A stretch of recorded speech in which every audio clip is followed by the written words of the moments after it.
Okay, so I'm on what apparently is a footpath, but I feel a bit like I'm walking through a farmer's field, but I'm pretty sure I'm not supposed to be walking through that, which is actually where the arrow points, but I'll try and keep away from my scrubs. Okay, joys of public footpaths.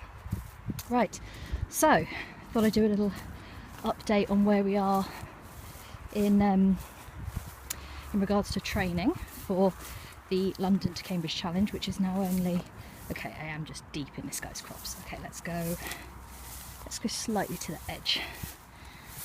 We'll still wade through these. Okay, so the London to Cambridge challenge is now, where are we, 3 weeks away. It's the first weekend in July, and today was supposed to be, from the way this grass is going, it's not going terribly well. It's not looking positive. Today was supposed to be my first kind of mega walk, if you like. Supposed to be as close as I could to. Hang on a second. Oh dear. Okay, so my boots are on the last legs. This isn't good. Okay. I ordered my boots ages ago. I say ages, what are we talking? 2-3 weeks. And they're supposed to be here by now. They are not, hence why I'm still wearing the old ones. I was hoping to be breaking in my new ones this weekend, because I had in mind that I was going to do a long walk, short one yesterday, which I did, and a long one today, really breaking those boots in, figuring out where the blisters are coming from, which I haven't really been suffering with so far. So I can figure out how to tape my feet up, etc. for the big day, but still no boots. Today the theory was that I was going to do quite a long walk, aiming for somewhere between 10 to 15 kilometres. I always have these plans and then I end up on the wrong footpath and I'm never exactly sure how far I've gone by the end of it. Tree. So today I'm back on the Biggleswade green wheel, and this is what passes for a footpath apparently, on the Biggleswade green wheel. I'm hoping to be out for 2 to 3 hours. It's my first time with my rucksack that I'm going to be wearing on the day. It has already been raining, but in a nice light summer rain kind of way, so I haven't actually put my uneven ground. Haven't actually put my Mac on yet. Partly because it's really hot, and if I can manage without it, I will. The route so far. Yes, so I've got a nice, not too heavy rucksack on the back. It's a camel pack. Daystar, it's either 20 or 22. It's the one that was done exclusively for Evan Cycles, which I got off eBay. Excuse me, oak tree. Which I got off eBay because someone who had never used it, because it's complete with a seal around the mouthpiece, never used it. Moving to Australia, I got it for 30 quid as opposed to anywhere between 60 and £100, depending on where on the internet you're looking. So I'm very pleased about that, and it fits really nicely, which is good. There was some faffing about before I left with whether the hydration pack was leaking or not, but I think I'm okay. I don't feel like I've got a soggy back, so it should be alright. It is actually really comfortable on the back as well. It's got this, I think they call it airflow technology, so it's not too sweaty basically, which obviously is very nice. I'm getting to that part of the footpath where I'm not entirely convinced I'm on a foot. Oh no, that's okay. There's a sign up there. It's okay. I'm fine. I'm going the right way. Yes. So let's just check. Oh yeah, those trousers aren't supposed to be that dark pink. Excellent. I've only been out about 20 minutes. Good start. Okay, so stopped raining, which is excellent. By about 5 o'clock, it's just gone 3 as I'm recording this. There is a 40% chance. Oh, what's that? Trains? Trains coming? there is a 40% chance that I can get stuck in a thunderstorm, which is fun, I guess. So after we had some flooding around here last week, slightly nervous about that. Oh,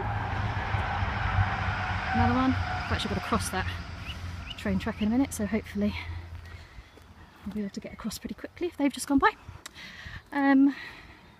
So yes, so might get stuck in a thunderstorm. Oh, and I've got to go through that. Right, well that's just all stinging nettles, isn't it? Oh, I think there might be a little path up here. Okay. Yes, there's a little path up here. Excellent. Okay, so in other training news, so far no blisters, which is great. My legs, ouch, ouch, ouch. Okay, I'm actually just gonna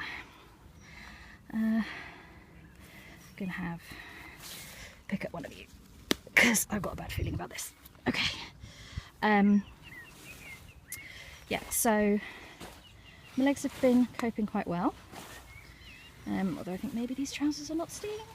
Nettle proof. Here we go.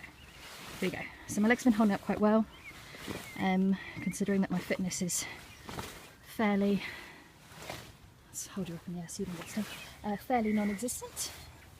When I first started training, and here I'm quite out of breath from just walking, which is kind of embarrassing, but sometimes, oh my goodness, sometimes embarrassment is what you need to help to motivate yourself.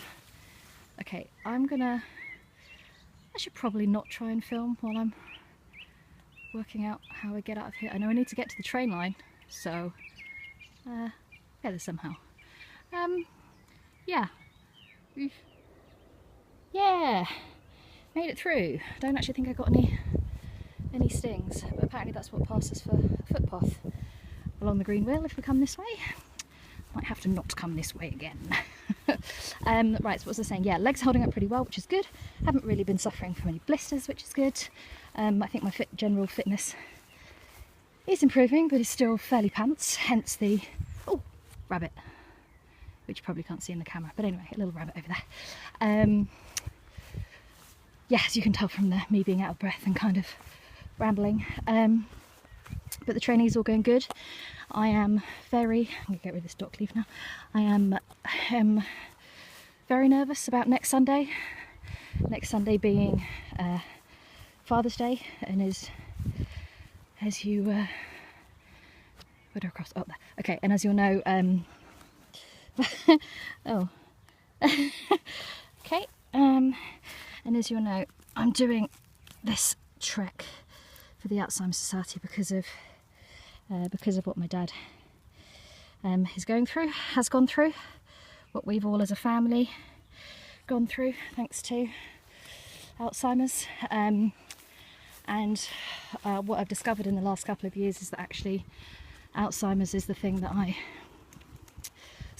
Father's Day. Oh, the irony of me not remembering what I was saying at that point. Oh dear. Yeah, I found that Father's Day is actually one of the ones that really sort of triggers my emotions around the subject. It's very, very strange to be grieving for somebody that is still alive. And most of the time I sort of cope.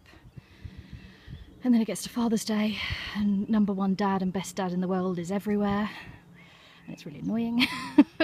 And I get cross and pretty down at this time of year. So next Sunday's not going to be good, but I know from experience that as soon as, and it started raining again, fab, that as soon as we get past Father's Day, like Monday, I'll feel better, because it won't be everywhere, and I can just get back to going through the day-to-day and trying to cope with what's happened to my lovely daddy.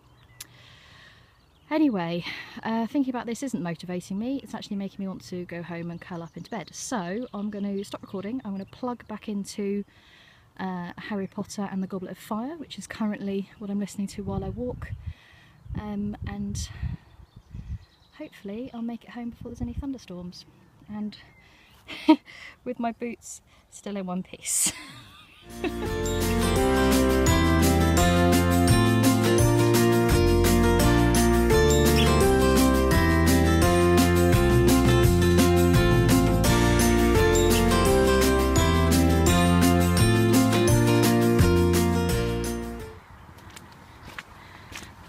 Okay, so we're walking for just over an hour, and